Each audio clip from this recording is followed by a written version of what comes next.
नमस्कार दोस्तों, यदि आप CSC VLE हैं या CSC ऑपरेट करते हैं, चलाते हैं तो आपके लिए एक गुड न्यूज़ है। गुड न्यूज़ ये है कि CSC में एक नया पोर्टल ऐड कर दिया गया है जिसके थ्रू आप ई स्टाम्प का काम कर सकते हैं। पहले जो तहसील में जब भी कोई ज़मीन लिखाई जाती थी या किसी भी काम के लिए जब हमें स्टाम्प पेपर की ज़रूरत पड़ती थी तो हमें तहसील में जाना पड़ता था, वहाँ से स्टाम्प पेपर खरीदना पड़ता था। तो उसमें दिक्कत ये आती थी, यदि आप 10 रुपये का स्टाम्प पेपर अगर खरीद रहे हैं तो उस पर एक्स्ट्रा चार्ज करके जो बेचता था वो आपसे लेता था। यानी कि जो आप तहसील में जाएंगे तो 1-2 लोग ही होते हैं जो स्टाम्प पेपर को सेल करते हैं। और अब क्या है कि ये जो पेपर जो तहसील से या फिर जो कोर्ट में यूज़ किए जाते थे स्टाम्प पेपर, उन स्टाम्प पेपर को खरीदने की बजाय अब सभी को CSC या जनसेवा केंद्र पे कर दिया गया है, जिससे कि अब किसी भी व्यक्ति को आपके नज़दीकी कोर्ट में या फिर अपने नज़दीकी तहसील में जाने की ज़रूरत नहीं पड़ेगी यदि किसी भी प्रकार का अगर स्टाम्प पेपर खरीदना हो। तो इसके लिए क्या है कि किसी भी जनसेवा केंद्र पे जाना होगा जहाँ पे ई स्टाम्प पेपर वो प्रिंट करता हो। इसके लिए भी बाकायदा रजिस्ट्रेशन करना होगा। जो जनसेवा केंद्र या जो CSC अपना रजिस्ट्रेशन कराया रहेगा वही ई स्टाम्प को प्रिंट कर पाएगा। तो चलिए आगे बढ़ते हैं और इसके बारे में पूरा समझते हैं कि इसमें क्या क्या है, कैसे CSC से स्टाम्प पेपर का रजिस्ट्रेशन करेंगे, कैसे इस पर काम करेंगे, वो समझते हैं। आगे बढ़ने से पहले दोस्तों, अभी तक हमारे चैनल को सब्सक्राइब नहीं किया है तो चैनल को तुरंत सब्सक्राइब करें और वीडियो अच्छी लगे तो लाइक ज़रूर करें। दोस्तों, जो पहले स्टाम्प पेपर मिलते थे वो कुछ इस तरह के मिलते थे, आप देख सकते हैं स्क्रीन पे, इस तरह से मिलते थे। इसको आप जाकर तहसील से या ब्लॉक से या फिर अपने नज़दीकी जो कोर्ट है वहाँ से आप खरीदते थे किसी भी काम के लिए।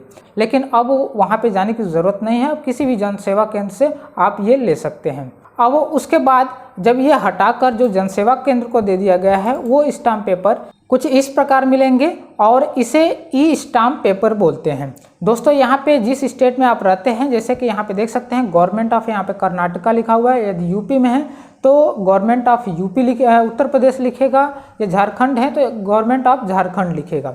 और जो भी फॉर्मेट है ये यही सेम फॉर्मेट हर जगह रहने वाला है। तो जो ई स्टाम्प है जो कंप्यूटर से प्रिंट करके दिया जा रहा है वो कुछ इस तरह से आपको मिलेगा। अब चलिए दिखाते हैं कि CSC में कैसे इसका लॉगिन किया जाता है, ये कहाँ से आता है, तो वहाँ पे आपको CSC में चल के बताते हैं। तो CSC के लिए पहले तो हम CSC में लॉगिन करेंगे। लॉगिन करने के बाद यहाँ पे जो सर्च का ऑप्शन दिया हुआ है ऊपर, यहाँ पे ई स्टाम्प सर्च करेंगे और ई स्टाम्प पे क्लिक करेंगे। ई स्टाम्प पे क्लिक करते ही यहाँ पे इंडिया ई स्टाम्पिंग सिस्टम का पोर्टल ओपन हो जाएगा। और यहाँ पे ओपन होने के बाद यहाँ पे यूज़र ID, पासवर्ड, लैंग्वेज और कैप्चा मांग रहा है, तो ये यहाँ पे डालना होगा। इसके लिए आपको पहले रजिस्ट्रेशन करना होगा। रजिस्ट्रेशन करेंगे, रजिस्ट्रेशन करने के बाद जो यूज़र ID और पासवर्ड मिला रहेगा वो यूज़र ID पासवर्ड यहाँ पे डालकर यहाँ पे लॉगिन करके ई स्टाम्प आप प्रिंट कर सकते हैं या बना सकते हैं। तो अब क्या है कि अब आप सोचते होंगे कि कैसे इसका रजिस्ट्रेशन करेंगे।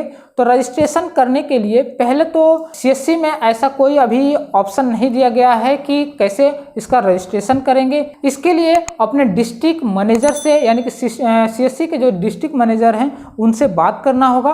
और बात करने के बाद जो भी डॉक्यूमेंट लगेंगे वो डॉक्यूमेंट को उनके पास सबमिट करना होगा और वो उनके बताए गए प्रोसेस के अनुसार ई स्टाम्प पेपर के लिए या ई स्टाम्पिंग के लिए आप अप्लाई कर सकते हैं।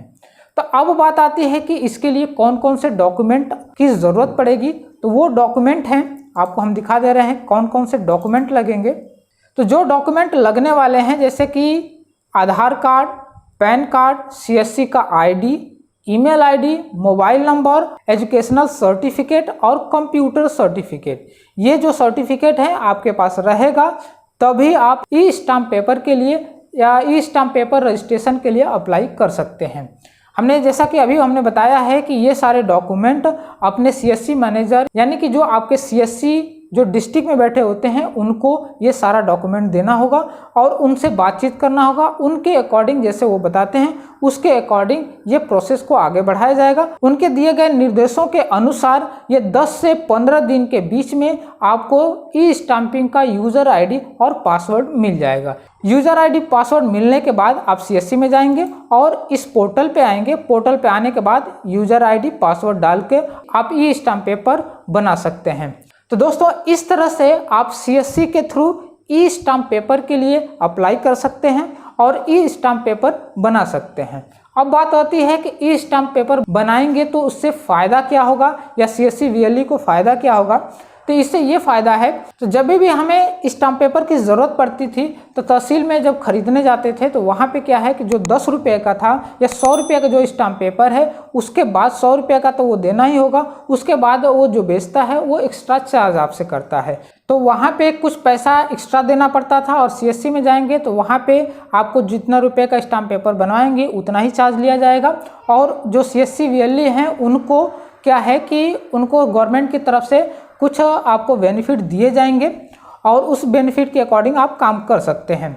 अब यहाँ पे एक और फ़ायदा ये है कि कोर्ट में क्या होता है या फिर तहसील में क्या होता है कि जब भी आप किसी काम के लिए जाते हैं तो वहाँ पे कभी कभी ये होता है कि स्टाम्प पेपर अवेलेबल नहीं होता है, जिसके वजह से आपको दोबारा वापस घर पे जाना पड़ता है, दोबारा वहाँ पे तहसील पे जाना पड़ता है। लेकिन आप सीएससी पे या सीएससी सेंटर पे या फिर किसी भी सीएससी सेंटर पे या जनसेवा पे जाएंगे जहाँ पे ये स्टाम्प पेपर प्रिंट किया जाता है, वहाँ पे किसी भी समय जाएं, वहाँ पे आप कितना भी रुपये का स्टाम्प पेपर प्रिंट कराना चाहते हैं तो आपको तुरंत मिल जाएगा। तो ये बेनिफिट है सीएससी के थ्रू आप स्टाम्प पेपर प्रिंट करने का। तो दोस्तों ये वीडियो आपको कैसा लगा हमें कमेंट बॉक्स में ज़रूर बताएं और वीडियो अच्छी लगे तो लाइक ज़रूर करें। धन्यवाद।